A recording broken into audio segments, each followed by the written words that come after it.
Praise the lord. ఈరోజు దేవుని వాగ్దానము, మన ప్రభువును రక్షకుడునైన యేసుక్రీస్తు యొక్క నిత్యరాజ్యంలో ప్రవేశము మీకు సమృద్ధిగా అనుగ్రహింపబడును. పేతురు రాసిన 2వ పత్రిక 1వ అధ్యాయము 11వ వచనము. సహోదరి సహోదరులారా, ఈ వాక్యంలో అపోస్తలుడైన పేతురు ఒక గొప్ప ఆశీర్వాదాన్ని ప్రకటిస్తున్నాడు. అదేంటంటే, మనం యేసుక్రీస్తు యొక్క నిత్యరాజ్యంలో అనగా పరలోకంలో ప్రవేశించబోతున్నాం. అది సమృద్ధిగా, ఆనందంగా, గౌరవంగా జరగనుంది. ఇది సాధారణంగా ప్రవేశించడం లాంటిది కాదు. ఇది ఒక విజయవంతమైన ప్రవేశం, గెలిచిన యోధుడిలా ప్రవేశించడం. ఇది మన చివరి గమ్యం, యేసుక్రీస్తు ద్వారా లభించే నిత్య జీవం. ఇది ఘనంగా, గౌరవంగా, ఉత్సాహంగా, ప్రభు స్వాగతంతో ఉంటుంది. మన జీవితం దేవునికి నమ్మకంగా ఉండినందుకు ఈ ప్రత్యేక గౌరవం లభిస్తుంది. ఒక పోలీస్ ఆఫీసర్ తన జీవితాన్ని దేశానికి అంకితం ఇచ్చి విశేషంగా సేవలందించాక అతనికి ప్రెసిడెంట్ మెడల్ ఇవ్వబడుతుంది. అది సాధారణ సన్మానం కాదు, గౌరవంతో, అపురూపంగా, ప్రజల అభినందనతో కూడిన ఘనత. అలాగే దేవుని రాజ్యంలోనూ నమ్మకంగా, విశ్వాసంగా జీవించిన వారికి నిత్య రాజ్యంలో గౌరవప్రదమైన ప్రవేశం లభిస్తుంది. అయితే దీనికోసం మనం సిద్ధపడాలి. ఈ వచనానికి ముందు వచనాల్లో మనం ఉండవలసిన కొన్ని లక్షణాలు వ్రాయబడ్డాయి. అవేంటంటే విశ్వాసం, సద్గుణం, జ్ఞానం, ఆశ నిగ్రహం, సహనం, భక్తి, సోదర ప్రేమ, దయ. ఇవి మనం కలిగి విస్తరించాలి. ఎందుకంటే ఇవి మనలను మన ప్రభువైన యేసుక్రీస్తును గూర్చిన అనుభవ జ్ఞాన విషయంలో సోమరులనైనను నిష్ఫలులనైనను కాకుండా చేస్తాయి. భక్తుడు ఈ విధంగా అంటున్నాడు: మంచి పోరాటము పోరాడి తిని, నా పరుగు కడముట్టించి తిని, విశ్వాసము కాపాడుకొంటిని. ఇక మీదట నా కొరకు నీతి కిరీటం ఉంచబడి ఉన్నది. ఆ దినమందు నీతిగల న్యాయాధిపతి అయిన ప్రభువు అది నాకు మాత్రమే కాకుండా తన ప్రత్యక్షతను అపేక్షించి వారికి అందరికీ అనుగ్రహించును అని.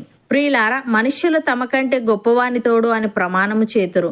వారి ప్రతి వివాదములోను వివాదాంశమును పరిష్కారం చేయునది ప్రమాణమే. ఈ విధముగా దేవుడు తన సంకల్పము నిశ్చలమైనదని, ఆ వాగ్దానమునకు వారసులైన వారికి మరి నిశ్చయముగా కనపరచవలనని ఉద్దేశించిన వాడై, తాను అబద్ధమాడజాలని నిశ్చలమైన 2 సంగతులను బట్టి మన ఎదుట ఉంచబడిన నిరీక్షణను చేపట్టుటకు శరణాగతులమైన మనకు బలమైన ధైర్యము కలుగునట్లు ప్రమాణము చేసి వాగ్దానమును దృఢపరచెను. ఈ నిరీక్షణ నిశ్చలమును స్థిరమునై మన ఆత్మకు లంగరువలే నుండి తెరలోపల ప్రవేశించుచున్నది. నిరంతరము మెల్కీసెదకు క్రమము చొప్పున ప్రధాన యాజకుడైన యేసు అందులోనికి మనకంటే ముందుగా మన పక్షమున ప్రవేశించెను.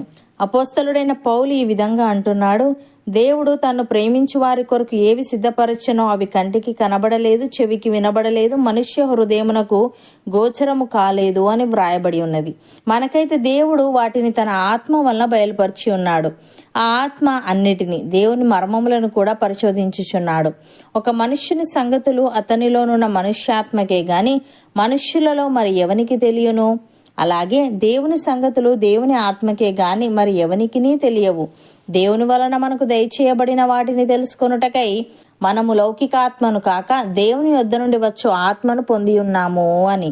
సహోదరి సహోదరులారా, మీరు అంతరంగ పురుషుని యందు శక్తి కలిగి దేవుని ఆత్మ వలన బలపరచబడినట్లుగాను, క్రీస్తు మీ హృదయములలో విశ్వాసము ద్వారా నివసించినట్లుగాను తన మహిమైశ్వర్యము చొప్పున మీకు దయచేయవలననియో, మీరు దేవుని సంపూర్ణత యందు పూర్ణులగునట్లుగా ప్రేమయందు వేరుపారి స్థిరపడి సమస్త పరిశుద్ధులతో కూడా దాని వెడల్పు, పొడుగు, లోతు, ఎత్తు ఎంతో గ్రహించుకొనుటకును, జ్ఞానమునకు మించిన క్రీస్తు ప్రేమను తెలుసుకొనుటకును తగిన శక్తి గల వారు కావలయును. మనలో కార్యసాధకమైన తన శక్తి చొప్పున మనము అడుగు వాటన్నిటికంటేనూ ఊహించు వాటన్నిటికంటేనూ అత్యధికముగా చే శక్తి గల దేవునికి క్రీస్తు యేసు మూలముగా సంఘములో తరతరములు సదాకాలము మహిమ కలుగునుగాక. అవును అన్నవారు నాతో పాటు ప్రార్థనలో ఏకీభవించండి. పరిశుద్ధుడా, ప్రేమగల తండ్రి, మా ప్రభువును రక్షకుడునైన యేసుక్రీస్తు యొక్క నిత్యరాజ్యంలో ప్రవేశము మాకు సమృద్ధిగా అనుగ్రహింపబడునని, ఇది సాధారణంగా ప్రవేశించడం లాంటిది కాదని, ఇది ఒక విజయవంతమైన మరియు యేసుక్రీస్తు ద్వారా లభించే నిత్య జీవమని నీవు తెలియజేశావు.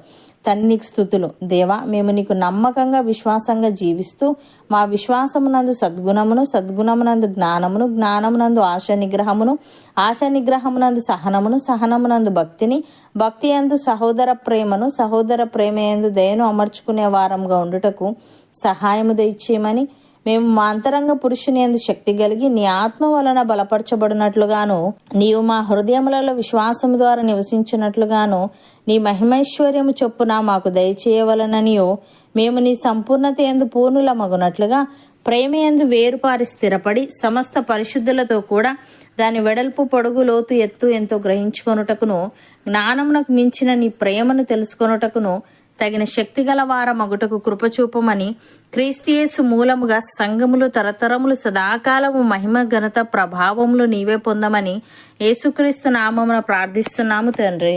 ఆమెన్.